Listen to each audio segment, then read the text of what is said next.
भद्रं कर्णैभिः शृणुयाम देवाः भद्रं पश्येमाक्षभिर्यजत्राः स्थिरैरङ्गैस्तुष्टुवागंसस्तनूभिः व्यशेम देवहितं यदायुः।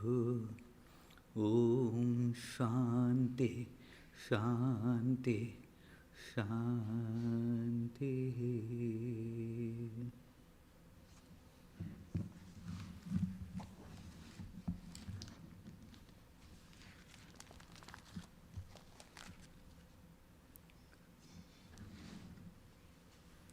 Let us now pray together. We offer our salutations to the all-loving being who endows all beings with consciousness. We meditate on the Lord, who is the origin of the universe. Lord, Thou abidest in all, Thou art all, Thou assumest all forms. Thou art the origin and goal of all. Thou art the self of all. Thou art existence, knowledge, and bliss. Salutations unto Thee. May the world be peaceful. May the wicked become gentle. May all creatures think of mutual welfare. May their minds be occupied with what is spiritual and abiding. May our hearts be immersed in selfless love for the Lord. Peace, peace, peace be unto all.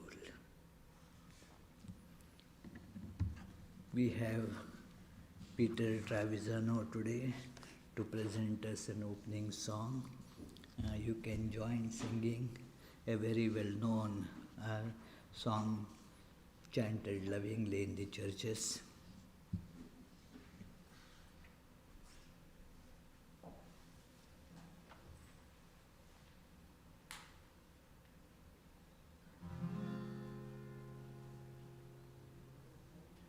We are one in the Spirit.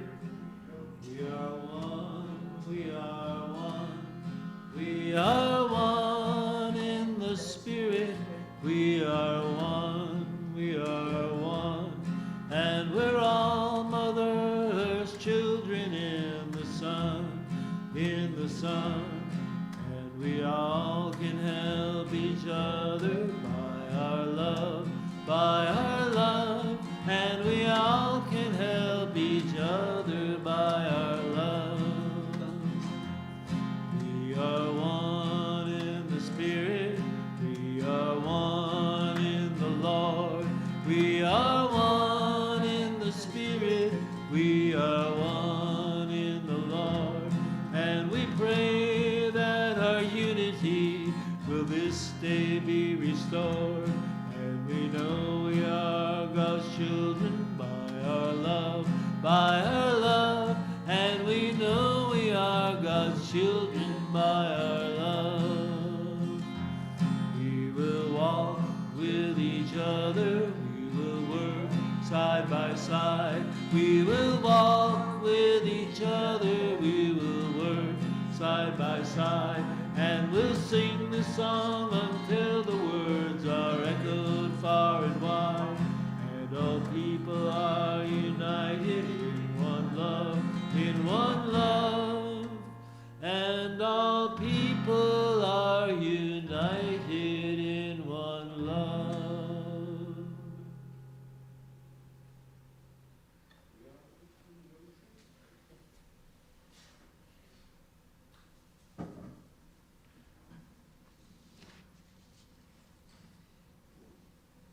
Thank you, Peter. Om Brahmametu Mam Madhumetu Mam Brahmameva Madhumetu Mam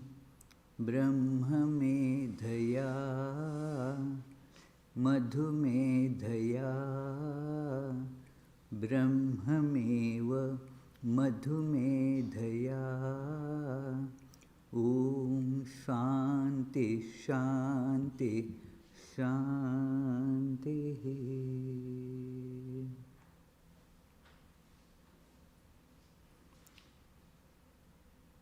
May Brahman, the Supreme Divine, all-pervading existence, be realized by us.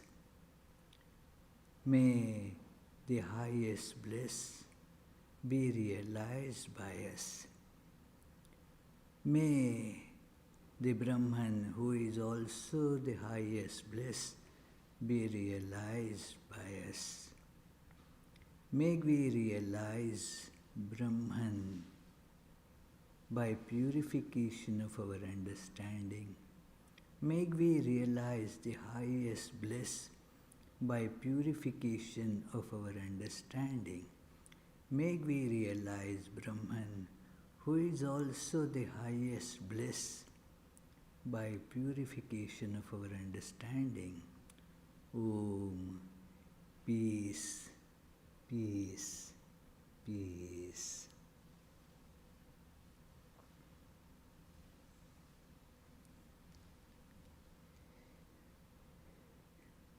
Right from our birth, we see the world around us. And we have these two concerns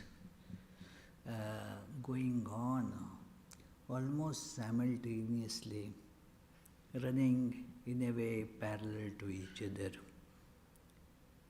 Doing good to the world, helping the world, and, well, doing good to myself, helping myself. I should become good. And then, what about the world?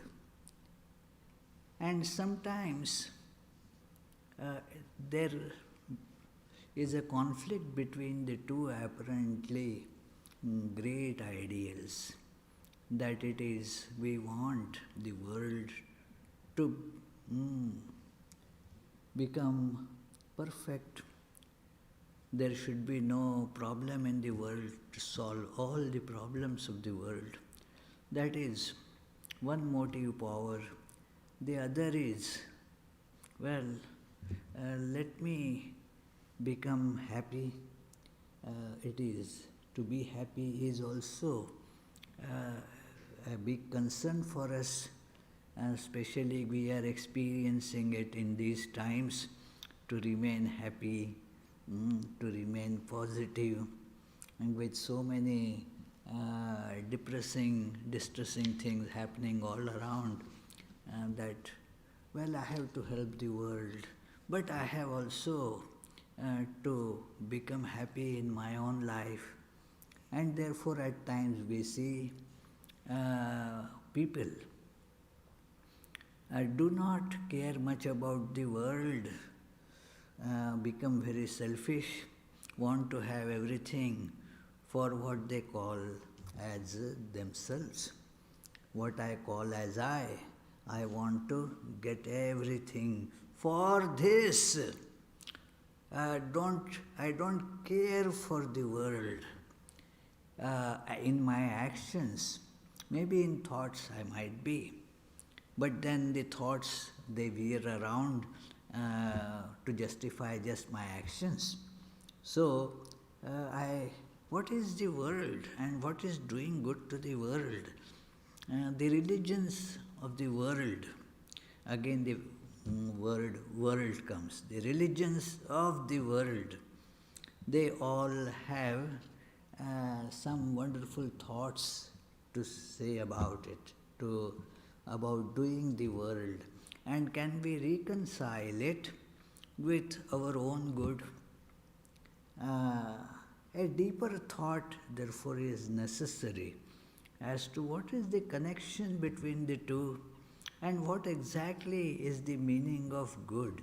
Is there an objective idea of good to the world, or is it a subjective, continuously changing feeling depending on my state of life, how am I, and what I want, accordingly the good gets decided. What is the good? A good for a little child?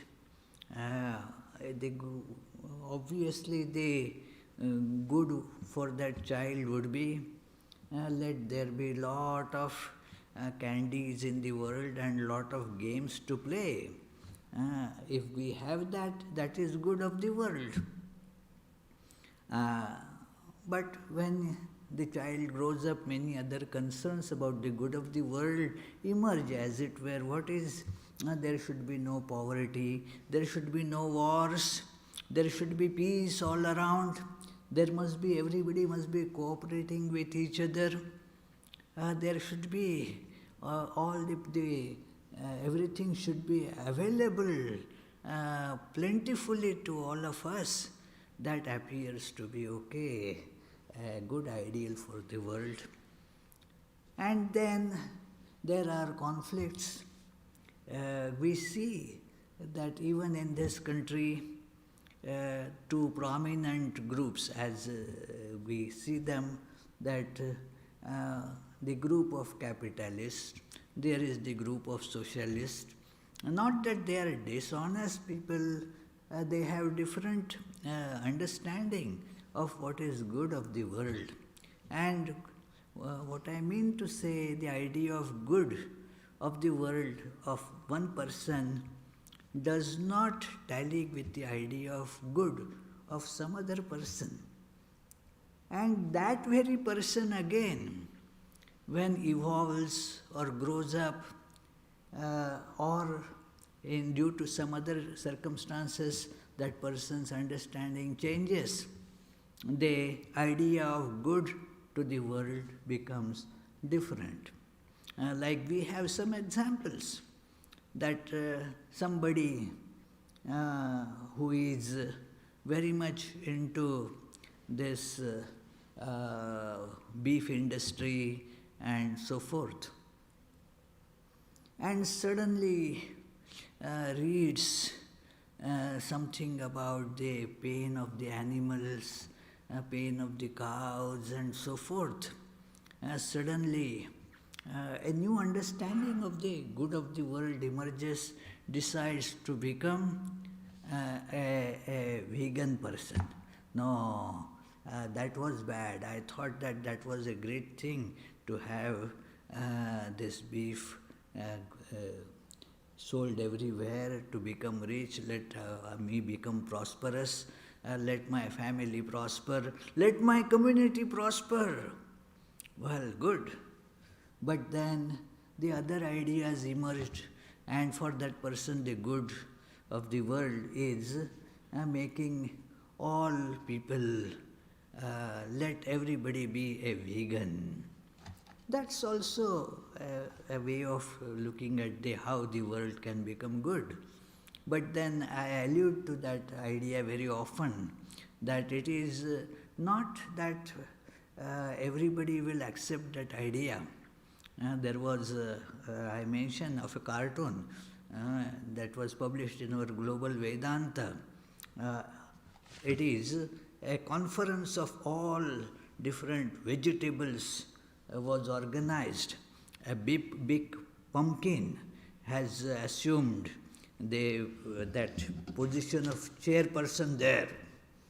And then he was announcing, the pumpkin was announcing with gavel in hand, "Come on, comrades, let us all unite and then dispel away this terrible design of human beings. On the one hand, they want to eat us and spare the animals who eat us. It is a double-pronged attack on us. So, well, for the world of vegetables, that may not be a very good thing. So, it is, I mean, the good of the world is so changing and so uncertain a term. What should be called good of the world? And yet, we have to accept this also, that in every single person there is some idea that there is this world and then there is good of the world, there is bad of the world. The good and bad, they again go hand in hand.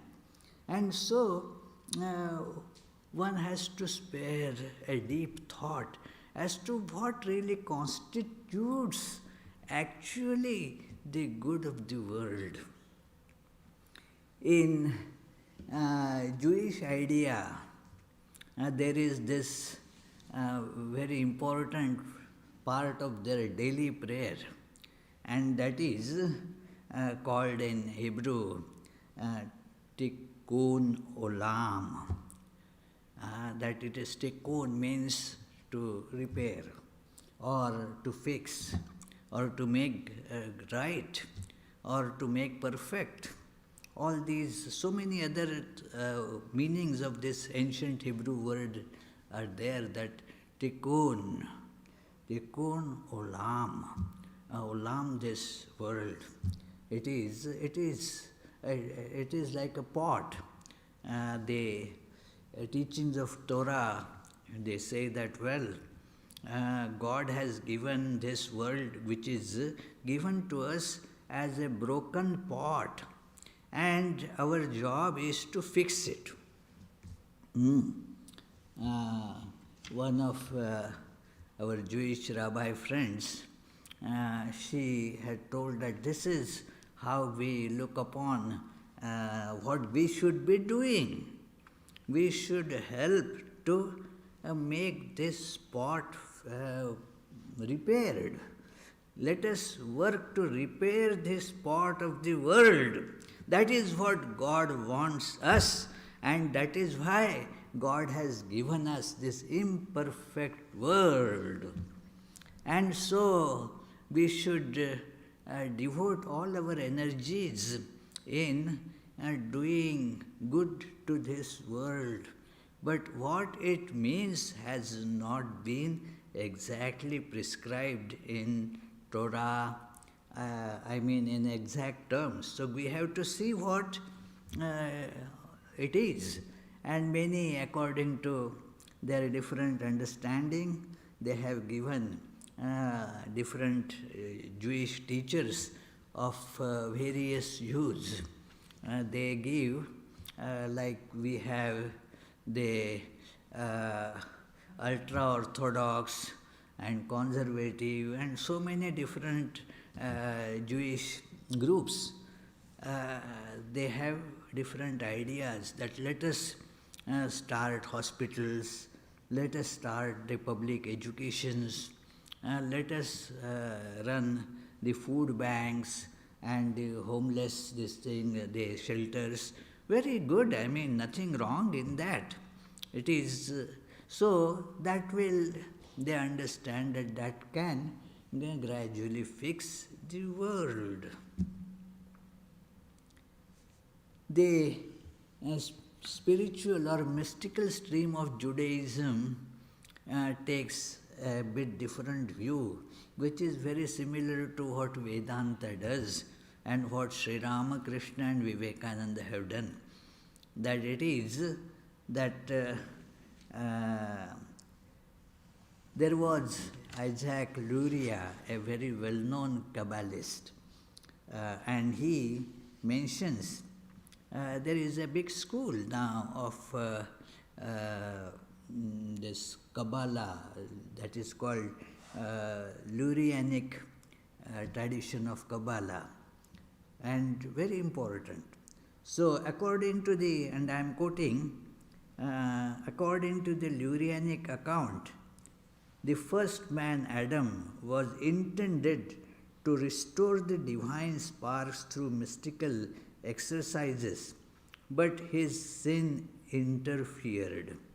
As a result, good and evil remained thoroughly mixed in the created world, and human souls, previously contained within Adam's, also became imprisoned within the shards. The shards are the rays, the divinity is coming out in various kind of pieces, but there is a bondage associated with that. So those shards. So the repair that is needed, therefore, is twofold. The gathering of light and of souls to be achieved by human beings through the contemplative performance of religious acts.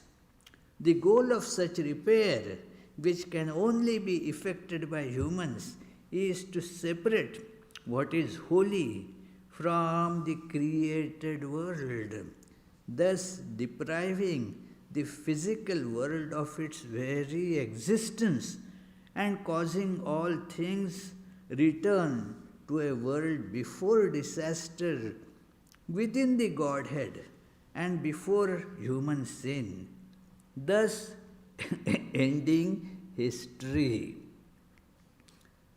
So, this is one idea that you find, that it is what is real. The world is just an appearance.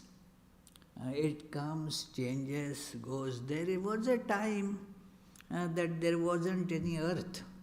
So, and there would be time, sooner or later, we don't know, when there won't be any earth, no human beings would be left. And that all, because this is all changing something, it is created. And what is not created, that which does not change. And that is God, and we all have this reflection of God within us. In mystic tradition of Judaism is therefore to absorb that divinity, to manifest that in one's life. And that is why it describes that all the good works should be done in a way as to feel the divinity everywhere. That divine has to be captured from everywhere. The attention should be the divinity and not the world. So that, according to the Lurianic Judaism, the fixing of this spot called world, see the divine. That is one great idea. In Christianity also you find in Jesus' teachings this great thought that ye first attain the kingdom of heaven. Everything else shall be added unto thee. It is, everything is done by God. And so, that you have to hold on to God. That is the idea that Jesus gives. And you find it in the lives of many Christian saints, that the purpose is not the world. You serve the world, but thinking of all those works as service to Lord. So, the fixing of the world is really fixing of that oneself. And you find it very prominently given by Swami Vivekananda. When he came to West, this was always you see in the minds of the people attached to the world, that we should serve the world and we should make the world a beautiful place. The world must become very nice to live in, free from violence. There should be no violence in the world. Now, if you go back to the history, whatever known history of the world we have, there wasn't any time when there was no war. There was no time in human history that it was free from all sorts of jealousy and hatred. These are things which are in human being kind of ingrained. It is not feasible to have a world that it would be an impractical ideal to think that the world will be such that at one point of time, if we work hard to make the world better, at one time there will be no wars in the world, no hatred, no jealousy, everyone will be happy. But the internal contradictions in the world, in our human existence, are such that this is just unachievable in principle also, let alone the question of how long will it take, and if we continue to work for say 20,000 years it may come. No, it is contradictory in nature, because everybody is happy. The happiness of one depends on, unfortunately, but it's a fact, somebody else becomes unhappy. There are many instances like that. These are kind of mutually, coupled things that, this you become happy, your friend may become unhappy because of that. The conflict is internal. That is why there is the jealousy that why this fellow got it and not me. I get many times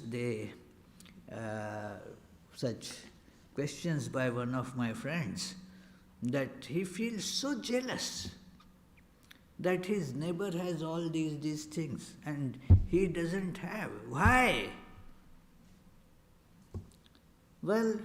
I told him, your neighbor also may be jealous of you because you have some other things that he doesn't have. Why don't you think about that? It is so it is all, jealousy is kind of put in there in the building of this, what if you want to call it that same term, in this pot, we become jealous. And so the whole world becoming happy is not in this sense possible.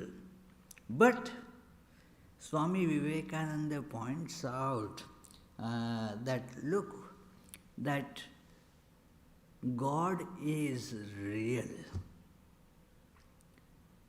The unchanging reality, which manifests as this changing world. And therefore, the world as such is only a manifestation, a changing manifestation. There is no fixing of it. His wonderful, small but great book, Karma Yoga, gives this thought very pointedly, forcefully, that we talk of doing good to the world, and that chapter that I am going to quote from is titled as In Helping Others We Help Ourselves. It is not that we are helping anybody. The world is not waiting for our help at all. That is how he concludes this paragraph. And let me read from that. Our duty to others means helping others, doing good to the world. Why should we do good to the world? Apparently to help the world, but really to help ourselves. We should always try to help the world. That should be the highest motive in us. But if we consider well, we find that the world does not require our help at all. This world was not made that you or I should come and help it. At other place, he says, wouldn't it be a blasphemy to say that the God did not make the world good enough and so we have to help it? It is saying that the God was incapable of making the world good. And imagine, if God wants the world to be not perfect, then there is no way anybody can make it perfect. The God wants it to be imperfect, so it will remain imperfect. So, what is this doing good to the world and making the world perfect? I once read in a sermon in which it was said, all this beautiful world is very good because it gives us time and opportunity to help others. Apparently, this is a very beautiful sentiment, but is it not a blasphemy to say that the world needs our help? We cannot deny that there is much misery in it. To go out and help others is therefore the best thing we can do, although in the long run we shall find that helping others is only helping ourselves. As a boy, I had some white mice.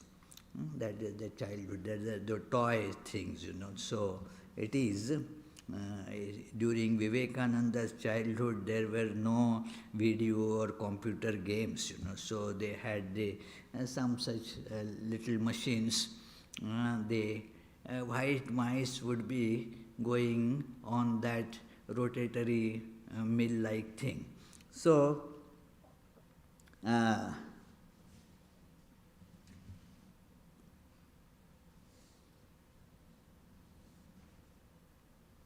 these mice were kept in a little box in which there were little wheels, and when the mice tried to cross the wheels turned and turned, and the mice never got anywhere. So it is with the world and our helping it. The only help is that we get moral exercise.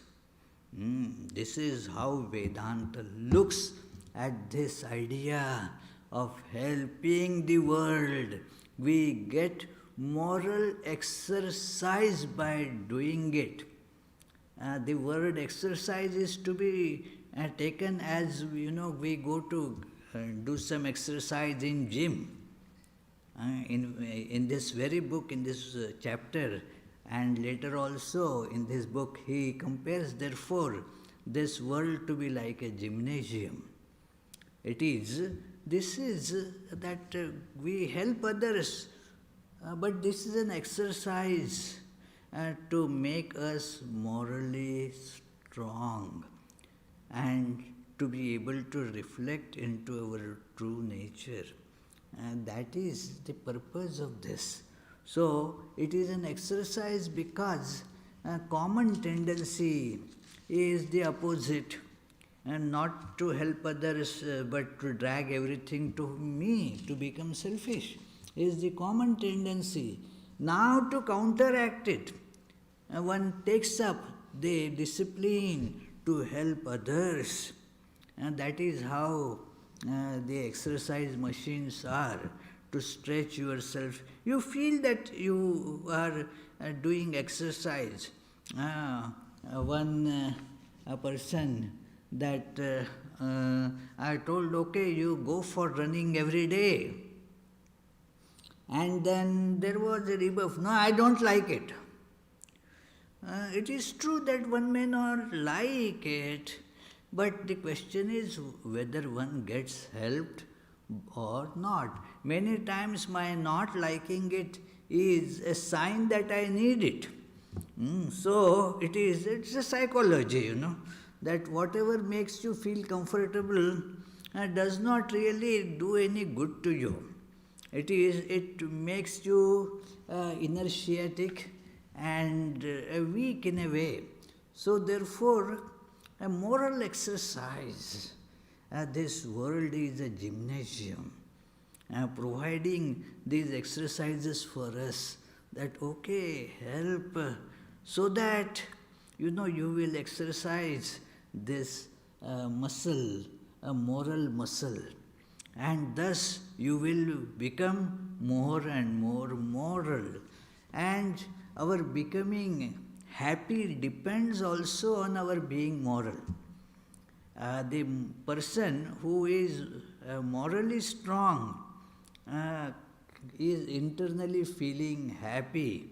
The one who is not so, even though that person may be surrounded with plenty of luxuries, cannot be happy person. And so, therefore, a moral person is a happier person, and to do that moral exercise, there is this world. So, let me continue with this great quote that the only help is that we get moral exercise. This world is neither good nor evil. Each man manufactures a world for himself or herself. Each person has a world of one's own. We may be staying together. Yeah, I still remember I told that incident many times. One lady had come and I asked her, how is your husband doing? He didn't come today. What is he doing? And she replied that, well, he is in his own world. So, it is, our worlds are not same. It is so different, even though we may be very good close friends, we may be living in the same house, and yet our inner worlds would be so different. And that is why we find that what is this helping the world, our such different worlds, the world is, we manufacture it. Let us remember this truth. We are living in the world that is manufactured by us. Just like who manufactures the world in the dream? Where from does it come? Till we wake up, that is the reality for us. Just as when we are awake, we are in one world. When we dream, we are in some other world. And who manufactures that? Just as that is manufactured by our mind, there is no other manufacturer for this world also. That is why the worlds are so different, distinct, and in fact, the whole ideas are not necessarily non-contradictory. The idea of one person is therefore very different from the idea of another person. So, if a blind man begins to think of the world, it is either as soft or hard, because there is no sight, So there are no colors, there are no shapes, no forms, except what are conceived through touch or through other senses like sound. So, if somebody has another sense, it would be a different world. So, as a rule, the young are optimistic and the old pessimistic. The young have life before them, the old complain, their days gone, hundreds of desires which they cannot fulfill struggle in their hearts. Both are foolish, nevertheless. Life is good or evil according to the state of the mind in which we look at it. It is neither by itself. For example, fire by itself is neither good nor evil. When it keeps us warm, we say in the winter, it is so important to have the heat. So when it does that, it is very good. And in this winter, especially in the early days, and especially in the olden times, when people had those furnaces, now also many have changed, but still many have that furnace where the oil gets condensed and sits in the chimney. And so during the warmer months, the furnace is shut. So when the furnace again starts, there are so many fires, and some of them could burn the whole house. So, is the fire good then? Oh, it burnt my home. And I had no insurance, imagine, So, it is, that's not good then. But that same fire, without which I will freeze to death. So, Swami Vivekananda continues, still in itself, fire is neither good nor bad. According as we use it, it produces in us the feeling of good or bad. Exactly same thing, It is, I am giving you an example, a real incident that happened about a couple of years ago. Please don't imagine any political overtones to this incident I am narrating.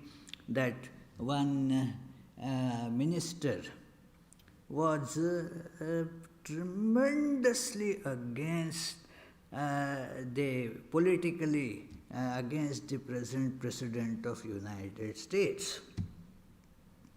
What a terrible person. No.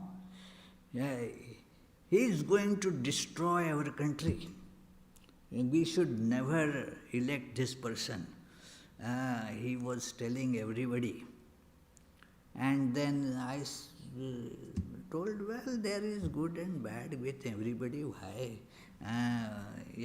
You can vote somebody, but don't be so worked up with this. And then, but he was not able to calm down, very angry and flushed-faced.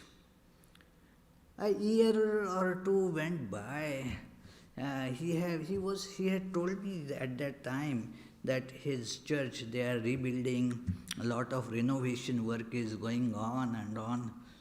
And then he told, well, I still am not fully satisfied with this president, but I must admit that in his tenure now, the stocks went up and up, and so we could rebuild our temple. So, whatever it may be, but then what happened was, his anger was not so much because something good from his angle had happened. It is something that he was earlier not able to concede any goodness. Now he is at least able to see in a different perspective. So something is doing good to me, yes, good. If it is not doing good to me, it's not good. So our good and bad, they change in such a dramatic fashion. So we may all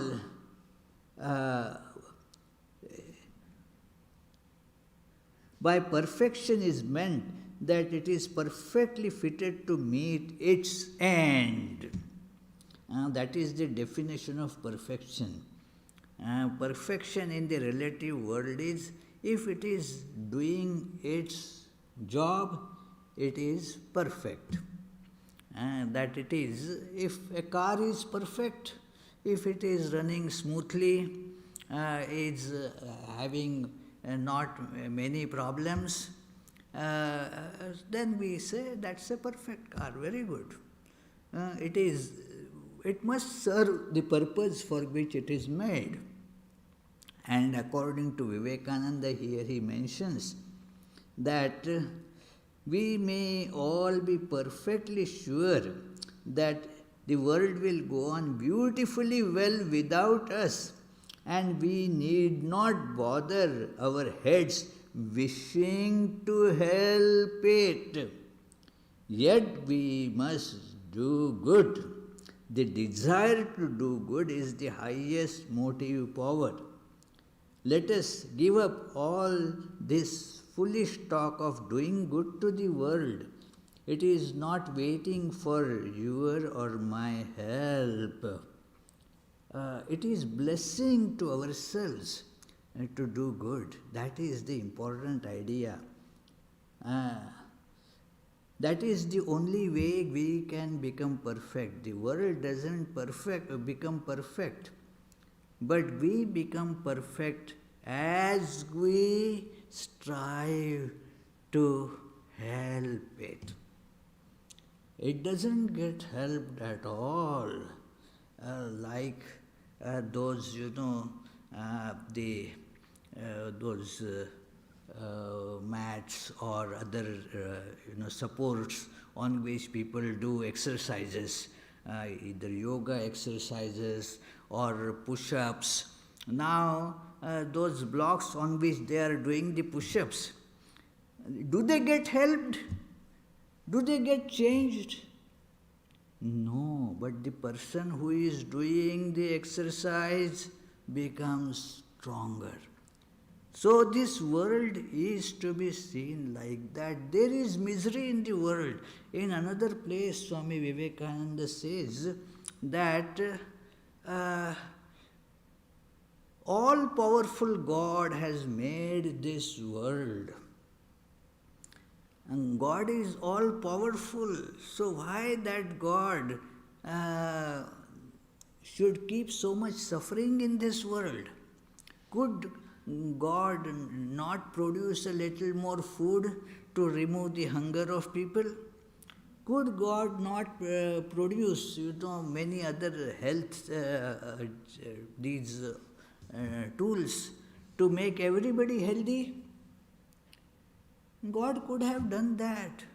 But why still, although all-powerful, that God has left so much poverty, so much hunger, so many problems, so many diseases in this world? And he gives the reply, it is because we can then get the opportunity to work to serve these people by giving or sharing the things that we have. We can work for their welfare, but their welfare is not exactly the result. The result is we thus learn. For our learning, the God, although all-powerful, and that is one of the ideas behind God. What is God? All-powerful. And also compassionate, merciful. Now, a merciful God, why should that merciful God leave so much injustice? And so many people being tortured here. Why? Because this is all an educational exercise. This world is an educational exercise. One becomes perfect by serving it. That is what is called yoga of action. That the goal is not the world, but the goal is realizing the God who is our true nature. By work, we learn to do it. So this, therefore, is very practical aspect of religion. That Jesus mentions this in the Sermon on the Mount, that you may say that, oh Lord, we did all these things and you didn't come to us. God says, I came to you. I came to you as a poor, homeless. You did not receive me. I came to you as somebody who is sick. You did not nurse me. I came for food. You did not give it to me. You did not recognize me. I come to you in all these different attires. Our body, it's a very important idea in Vedanta. Our body is just an attire, friends. And just inside that, in all of us, therefore, there is this one divine core. We are one there, as that wonderful song we sang in the beginning. We are one. Where are we one? See, externally we are so many. So many. 7.4 billion, something like that, is only the human population. What about all other creatures? And all those what we call inanimates? So many. Where is that oneness? We are one in the Spirit. We are one in the God. In Lord God, we are one. So, the plan given by this yoga of action is serve the needs of the others, so that you will be able to get out of this cage of body and see that spiritual oneness. This is how the two ways of approaching. One is kind of secular way. One Christian theologian has written many books. His name is Miroslav Volf of Yale University. Has written many theological volumes on Christianity and interfaith and so forth, about this doctrine of a world. And in one recent book he advocates that we should be secular. The secularism should be not against religion, but secularism should be taken as a religion itself. Because that is how we shall be able to direct all our energies in making our lives what he calls flourishing of life. Flourishing, life will flourish with that. The problem there is that flourishing of life is only when God becomes prominent in our understanding, in our psyche.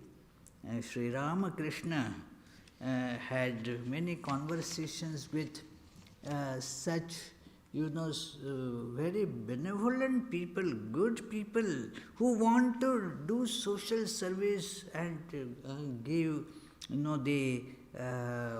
serve the poor, help the world. So one very, a very instructive conversation, interesting and tremendously instructive conversation with one great educationalist and philanthropist of that time, Ishwar Chandra Vidyasagar. It is worth reading in original from the Gospel of Sri Ramakrishna. Gospel of Sri Ramakrishna is a unique book. I would certainly mention that. There you will find this a beautiful discussion that Ishwar Chandra Vidyasagar was a well-known philanthropist, And when it was asked that how should one live in this world, he used to say, well, we should help each other, make this world a happy place so that the heaven is down right here on the earth. We should but in spite of that, he didn't have that penetrative understanding that this world is unreal. It is one's own image. It is going to be like this. And so Sri Ramakrishna told him that the goal is to realize God in life. That will make your life full of happiness. And he says, then that God will tell you what is good for others. Otherwise, according to your understanding, you imagine that that is going to be good for the world. But realize God. That is the goal of life. And then do good to the world. Because then you will know what is good for the world. It is in other conversations with one of his devotees, Yadu Malik. So he had lot of money, and so it was he said to Sri Ramakrishna that okay, we will I will give my money and build many hospitals and schools and all that. And Sri Ramakrishna said, well, what is the problem of the world is going to remain same. Whether you build one school, the need for 3 schools will arise. It is never going to be enough. Not that you shouldn't do it, but the goal is to realize God. And for that, this is to be taken up. The fixing of the world is to be taken up as exercise, a moral exercise. The world is not going to get fixed as such. It is perfect in its design. After all, made by God. It is perfect, but it is perfect for our exercise, by which we become morally strong and see the divinity in everything. So, this is the idea about karma yoga in this fixing of the world. So, thank you very much. We shall meditate on this idea for 30 seconds, and in case if you have some questions, we shall take them up for a discussion.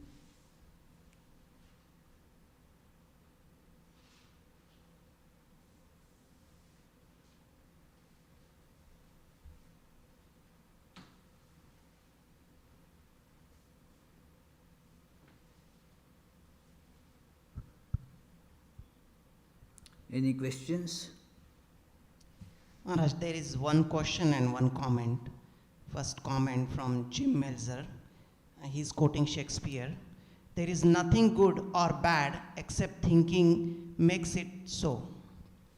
Correct, yeah. Next is a question from Beth Willis. Why do people who have attained samadhi sometimes come back to help the world? Why bother if the point is God, not helping the world in itself? Very good question. That people attaining samadhi, the great example is that of Buddha, that he attained the ultimate goal of life, and then he saw people suffering, and so decided to give them this knowledge of the truth, that go beyond the attachment to this world, and thus you will attain the goal of life, you will attain the wisdom. To help everybody to get wisdom, they again come down to show this path. So this is certainly a phenomena. Why bother? Well, that is the compassion of God. That is how in all religions it is described that for no need of their own, they take up this as their undertaking, that to help people to understand His truth and thus become free. This is a mystery. Why should they do it? It is the only answer is compassion, and to teach us the importance of compassion. Sri Ramakrishna used to tell a story that three friends were walking on a kind of lonely street, lonely place, and then there was a wall on one side, and from beyond the wall they all heard a sound of lot of merriment, as if it was a place full of merriment. So naturally the curiosity took over, and one of them said, "Let me climb the wall and see what's happening over there." And so he climbs the wall, and then got so excited by seeing the wonderful happy tidings there that he just and went on the other side of the wall, and the two others were left stranded there.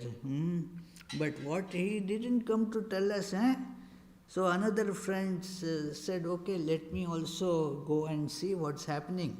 The same fate was there awaiting him. He just jumped over the wall. The third friend again said, "Okay, let me also try."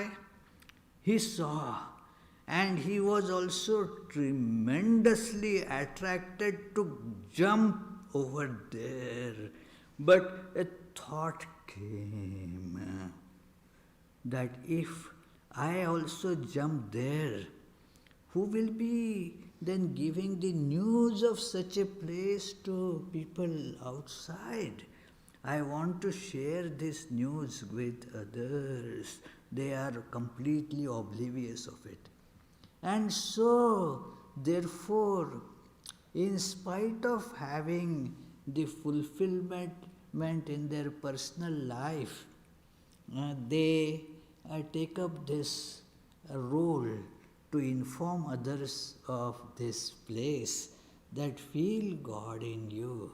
That is the source of happiness. That is where you will find total fulfillment. To bring this knowledge, this is the only reason for which they come down from Samadhi to teach the world. There is no other explanation for that. Therefore, you will also see this when you critically study how they were working in this world, that they had no attachment to anything. Their whole method was very different.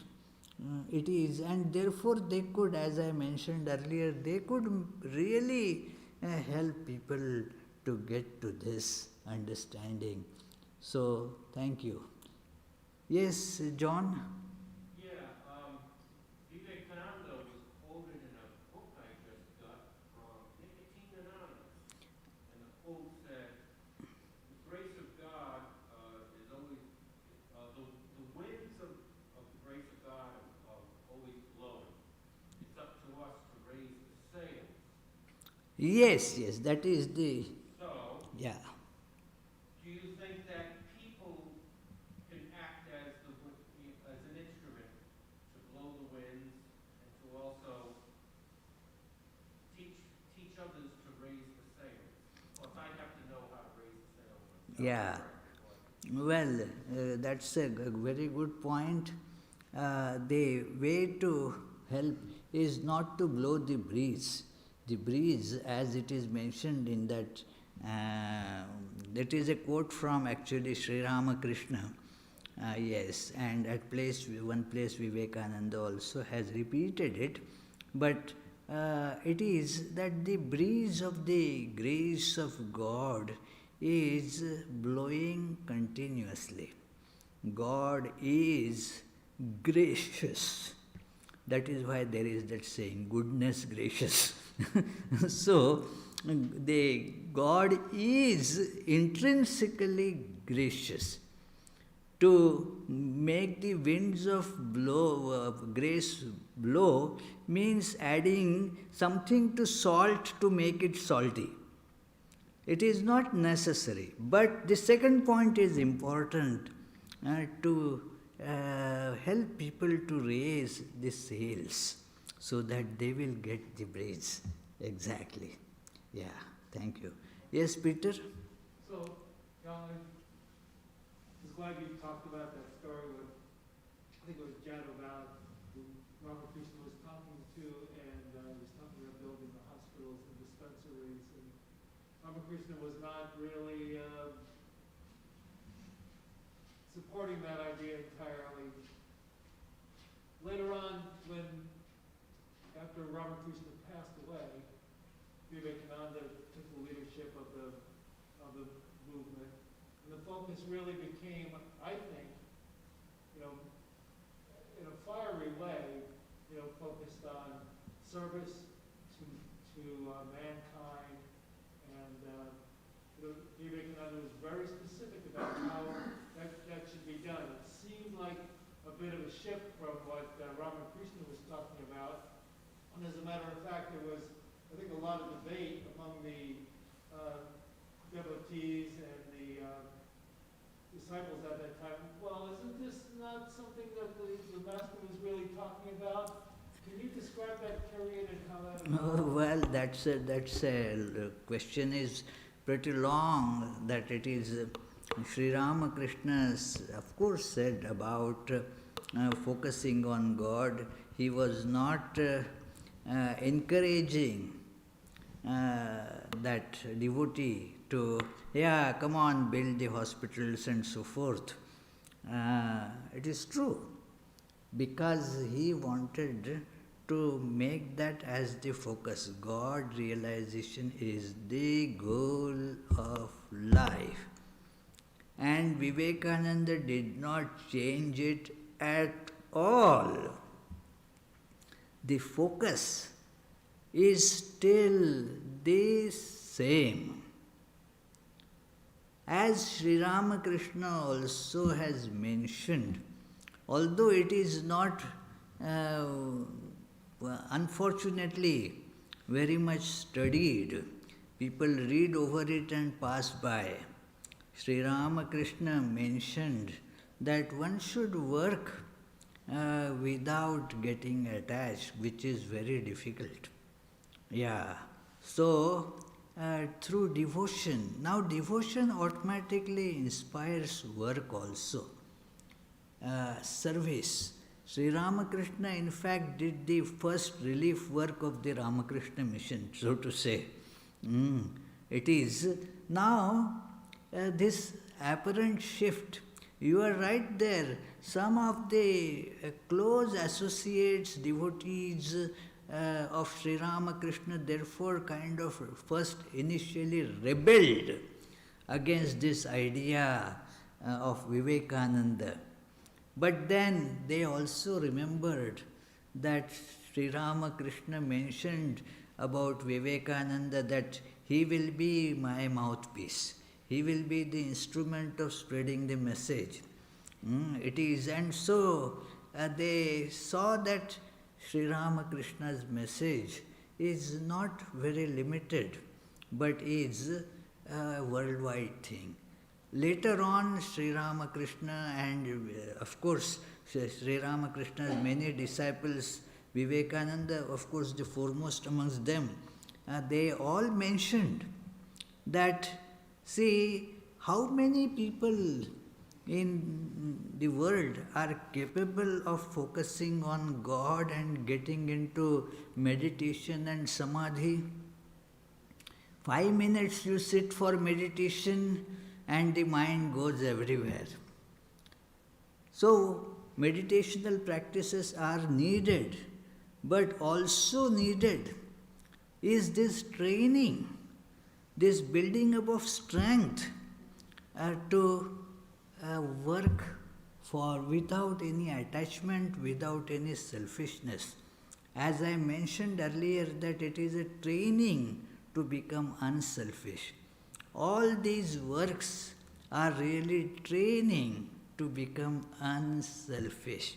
If not understood in this light, then it is just as some secular philanthropic organization.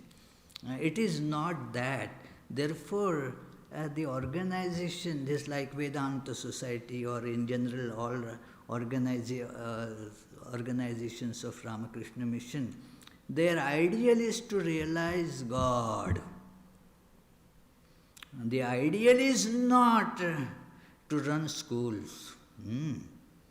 It is, ideal is not to run many works. They are meant as the exercise tools only. And the purpose is to experience our inner divinity and thus become free. And Swami Vivekananda did not say anything, not a single word different from that. Read his books on yoga. That it is all Raj Yoga. The first statement given there on the flap of the book itself, each soul is potentially divine and the goal is to manifest this divinity. Read that statement right about there. Religion is the manifestation of divinity already in man. That is the goal according to Vivekananda, not the slightest swerving from Sri Ramakrishna's message. So one has to take that, these are, Sri Ramakrishna, Holy Mother and Vivekananda, they are 3 in 1. 1 in 3. Yeah. Thank you very much. Let us see what programs are awaiting us in the coming week. There is a day-long meditation on coming Saturday. That is the separate thing, from 12 noon to 8 p.m. And then next Sunday, the topic is a bit tough topic, very difficult. But the title is very nice. It's a small world after all. So it is, and then the Tuesday and Friday lectures at 7:30 p.m. will go on as usual. Our meditation, prayer meetings, they will go on as usual. You are all welcome to attend it in person, or there is always that availability. It is all broadcast on YouTube live, as well as it is stored on our YouTube channel too. So you can avail the benefit of that. Because of the COVID, it is good that we do not unnecessarily run about here and there. We have made arrangements because after all, in-person attendance is not replaceable by the attendance from home. So we have the arrangement for a few people to come. So you can come. We still have enough room here. But you can also attend on our website, through our website. So let me conclude with the closing prayers. May the Divine, who is Father in heaven of the Christians, Holy One of the Jewish faith, Allah of the Muslims, Buddha of the Buddhists, Tao of the Taoists, Great Spirit of the Native Americans, Ahura Mazda of the Zoroastrians, and Brahman of the Hindus, lead us from the unreal to the real, from darkness to light, from death to immortality. May the all-loving being manifest himself unto us and grant us abiding understanding and all-consuming divine love. Peace, peace, peace be unto all.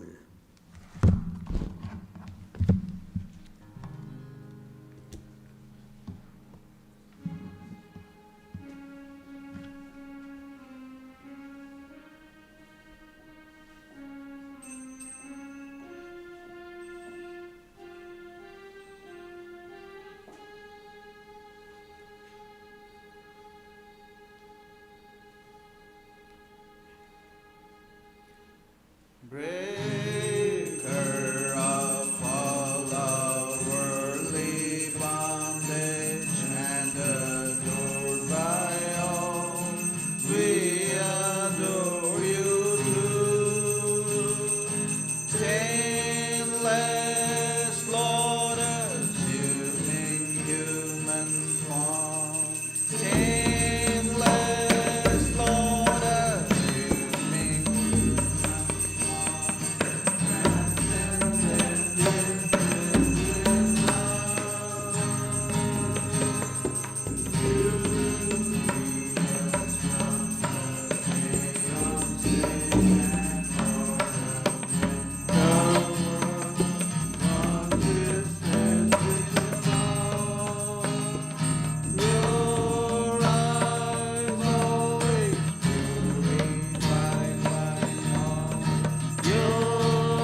on the basis of gold.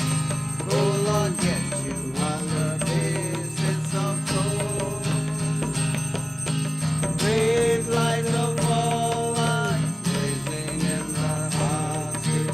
Brave light of all lights blazing in the heartbeat.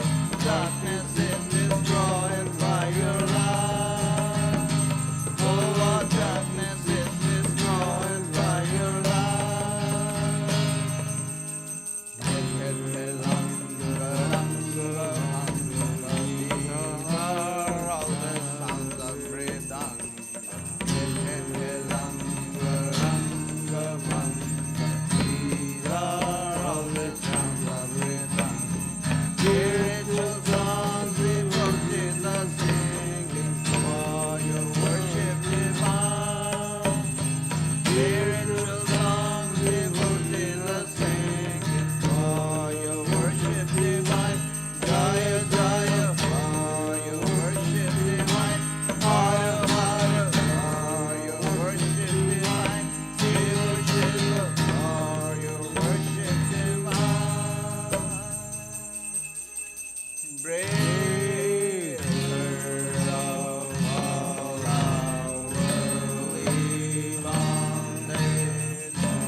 Jai